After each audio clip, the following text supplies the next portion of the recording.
قال رسول اللہ صلی اللہ علیہ وسلم انہا ستکون فتنۃ، ان قریب ایک بہت بڑا فتنہ رونما ہوگا۔ حضور نے خبر دی فتنے کی۔ حضرت علی فرماتے اس پر میں نے عرض کیا، میں نے عرض کیا مل مخرج منہا یا رسول اللہ، اے اللہ کے رسول اس سے نکلنے کا راستہ کون سا ہوگا؟ دیکھیے یہ لکھا ہوا ایگزٹ، نکلنے کا راستہ، اور عام طور پر آپ نے دیکھا ہوگا بڑے ہالز میں یہ سرخ روشنی ہوتی ہے، اس میں اس کا اہتمام کیا جاتا ہے کہ اگر خدا نہ خواستہ کوئی حادثہ ہو جائے لوگوں کو معلوم ہو نکلنے کا راستہ کون سا، یہ مخرج ہے۔ حضور نے خبر دی کہ فتنہ ہوگا۔ تو دیکھیے میں ایک بات عرض کیا کرتا ہوں، ذرا توجہ کیجئے، ہمارا حال کیا ہے؟ ہم بڑے ریشنلسٹ قسم کے لوگ ہیں، یہ زمانہ ریشنلزم کا ہے۔ اگر ہم ہوتے تو کیا پوچھتے؟ وہ فتنہ کیا ہوگا، کیوں ہوگا، کہاں سے آئے گا؟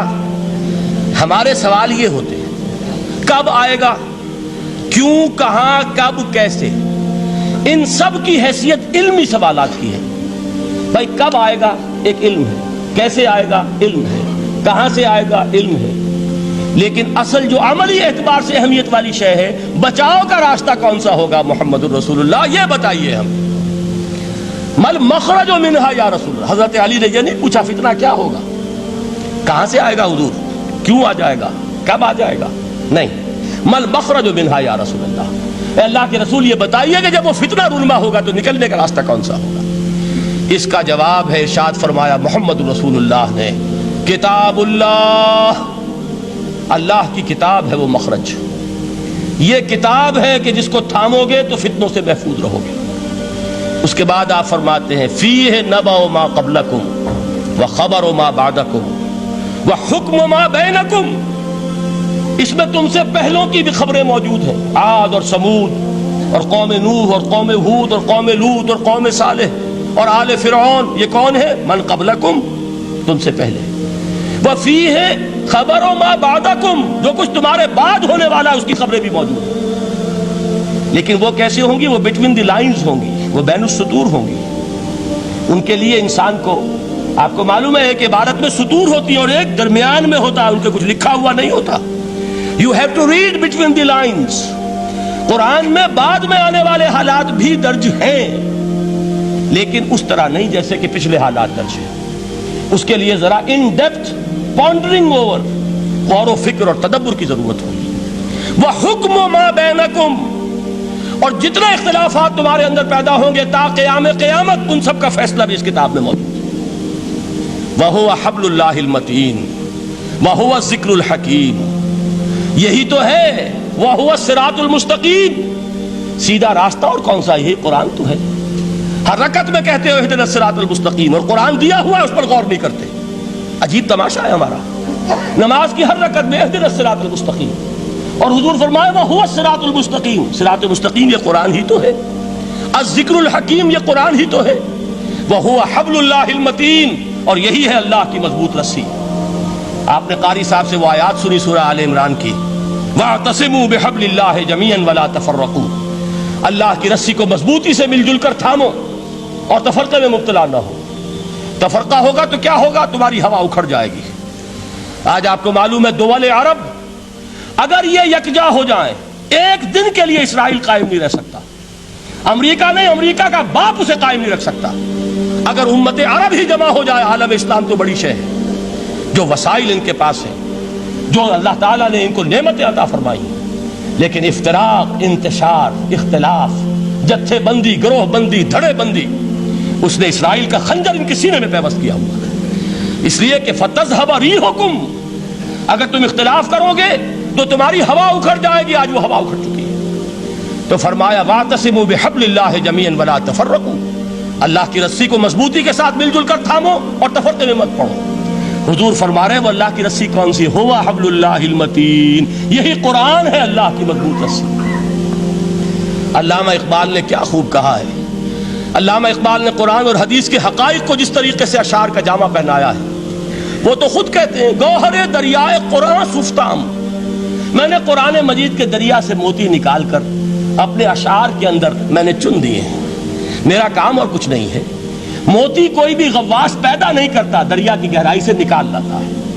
یہ میری حکمت نہیں ہے جو میرے اشعار میں ہے، یہ میں نے قرآن مجید کے دریا میں غوطہ زنی کر کے اس سے یہ موتی نکالے، گوہر دریائے قرآن سفتام۔ اب دیکھیے اسی حدیث کے اس ٹکڑے کو کیسے شعر میں لائے ہیں۔ از یک آئینی مسلمان زندہ است، پے کرے ملت سے قرآن زندہ ہست۔ مسلمان کی زندگی تو ایک آئین کے بدولت ہے، یہ آئین قرآن، جو کہا تھا کبھی قائد اعظم مرحوم نے جب پوچھا گیا تھا کہ آپ کے پاکستان کا دستور کیا ہوگا، کیا فرمایا تھا یاد کیجئے کہ ہمیں کسی نئے دستور کی ضرورت نہیں، ہمارا دستور 1400 برس پہلے طے ہو چکا ہے۔ یہ ہماری بدقسمتی ہے جو کچھ کہا تھا قائد اعظم نے کہ God has given us a golden opportunity to prove our worth as architects of a new state, and let it not be said that we didn't prove equal to the task۔ میں معذرت کے ساتھ عرض کروں گا حضرت کہ واقعہ یہ ہے کہ ہم اس کے equal to the task ثابت نہیں ہوئے۔ قائد اعظم کا دیا ہوا پاکستان آج دنیا میں موجود نہیں ہے، اس کا ایک حصہ اپنے نام سے دستبردار ہو کر بنگلہ دیش بن چکا ہے، اس نے اپنی تاریخ کو خیر بات کہہ دیا ہے، حالانکہ مسلم لیگ کی جنم بھومی ڈھاکہ ہے۔ 1906 میں ڈھاکہ میں مسلم لیگ نے جنم لیا تھا، اور اگر وہ صرف ہم سے علیحدہ ہوتا یہ گہرا صدمہ ہوتا، لیکن یہ کہ اس نے جب نام بدلا ہے در حقیقت اس نے اپنے تاریخ سے اپنے پس منظر سے استعفیٰ دیا ہے۔ یہ ہمارا دوہرا ہمارے لیے صدمے کی بات ہے۔ کیا 2 یمن موجود نہیں ہے؟ ان میں سے کوئی ایک بھی اپنا نام چھوڑنے کو تیار ہوگا؟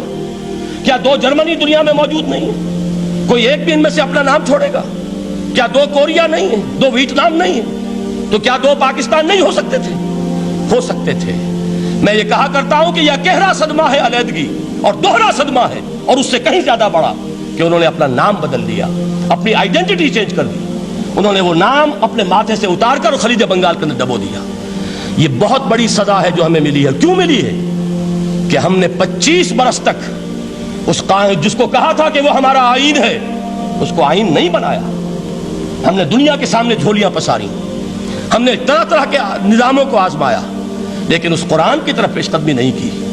اللہ تعالیٰ ڈھیل دیتا ہے لیکن سزا بھی بہت سخت ہوتی ہے۔ ان بطش ربک لشدید، وہ ہم پر کوڑا برسا ہے۔ تاریخ انسانی کی عظیم ترین شکستوں میں سے ایک شکست ہے کہ جو ہمارے ماتھے پر کلنک کے ٹیکے کی طرح موجود ہے۔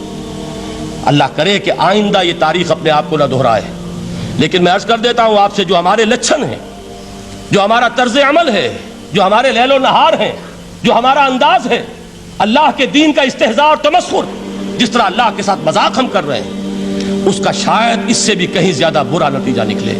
اللہ مجھے اور آپ کو اور ارض مقدس پاکستان کو اس انجام سے بچائے، لیکن اس کے لیے کام کرنا ہوگا۔ صرف کہنے سے بات نہیں بنے گی، کمر کسنی ہوگی، ہمت جو ہے پھر انسان کو اثر نو، ایک نئی تعمیر، ایک عزم، ایک ہاتھ میں قرآن اور ایک میں تلوار لے کر یہ امت پھر دوبارہ میدان میں آئے۔ بہرحال عرض یہ کرنا تھا، اقبال کہتا ہے از یک آئینی مسلمان زندہ است، پے کرے ملت سے قرآن زندہ ہست، ماں ہما خاک و دل آگاہ اوست، اعتصامش کن کہ حبل اللہ اوست۔ تامو اس کو مضبوطی کے ساتھ، حبل اللہ یہی قرآن ہے۔ یہ یک آئینی اور پیکر قرآن کی زندگی، پیکر ملت کی زندگی جو ہے اس قرآن کی بدولت ہے۔ تو حضور نے کیا فرمایا؟ فتنے سے بچنے کا راستہ کون سا ہے؟ کتاب اللہ فیہ نبأ ما قبلکم وخبر ما بعدکم وحکم ما بینکم وہو الصراط المستقیم وہو حبل اللہ المتین وہو الذکر الحکیم۔ ایک 3 جملے اور سن لیجئے۔ هو الذی لا یشبع منہ العلماء ولا یخلق عن کثرت الرد۔ یہ قرآن وہ شے ہے جس سے اہل علم کبھی سیر نہ ہو سکیں گے۔ ولا تنقضی عجائبہ، اس کے عجائب کبھی ختم نہیں ہوں گے۔ یہ ہیروں کی وہ کان نہیں ہے کہ جو کبھی خالی ہو جائے کہ سارے ہیرے نکل چکے اب مزید ہیرے نہیں ہیں، نہیں، علم اور حکمت کے ہیرے اور ہدایت اور حکمت کے موتی اس میں سے ابد الآباد تک نکلتے رہیں گے۔ ضرورت صرف کھودنے کی ہے۔ میں نے وہ لفظ استعمال کیا تھا، آج کا قرآن کھودنا ہوگا، آج کی ہدایت اس قرآن سے نکالنی ہوگی۔ قرآن جب نازل ہوا آن دی سرفیس، بالکل ظاہر وہ تھی اس کی ہدایت جو اس دور کے لیے ضروری تھی۔ ہمیشہ کی ہدایت اس کے اندر رکھ دی گئی ہے، اس میں مضمر ہے، اس میں چھپی ہوئی ہے، اس کے لیے تدبر کی ضرورت ہے۔ کتاب انزلناہ الیک مبارک لِيَدَّبَّرُوا آیَاتِهِ وَلِيَتَذَكَّرَ أُولُو الْأَلْبَابِ، لوگ تدبر کریں، اس کی گہرائیوں کے اندر غوطہ زنی کریں۔ لا تنقضی عجائبہ، اس کے عجائب کبھی ختم نہیں ہوں گے۔ ولا یشبع منہ العلماء، اہل علم کبھی اس سے سیر نہیں ہوں گے۔ آپ کو سخت بھوک لگی ہوتی ہے اور کھانا کھانے کی تھوڑی دیر کے بعد اب آپ کا ہاتھ رک جاتا ہے، سیر ہو گئے، بہترین کھانا ہے لیکن نہیں کھا سکتے۔ اگر عام حالات میں وہ آتا تو کبھی نہ چھوڑتے، لیکن اب وہ آپ کا میزبان کہہ رہا کچھ اور لیجیے، تناول فرمائیے ذرا، یہ بھائی نہیں میں اب بھر چکا، یہ آپ کہتے ہیں کہ نہیں؟ حضور فرمایا یہ قرآن وہ شے نہیں ہے جس سے اہل علم کبھی سیر ہو سکے، ان کی پیاس بڑھتی چلی جائے گی، ان کے اندر quest of knowledge, search for wisdom بڑھتی چلی جائے گی۔ کبھی بھی انسان یہ محسوس نہیں کرے گا کہ مجھے جو لینا تھا میں لے چکا، بلکہ یہ کہ جیسے جیسے قدم آگے بڑھیں گے تہذیب کے، تمدن کے، علم کے، اتنے ہی قرآن جو ہے وہ آگے بڑھتا چلا جائے گا ہر دور کی رہنمائی کے لیے۔ لا تنقضی عجائبہ ولا یخلق عن کثرت الرد، بار بار کے پڑھنے سے اس پر بوسیدگی طاری نہیں ہوگی۔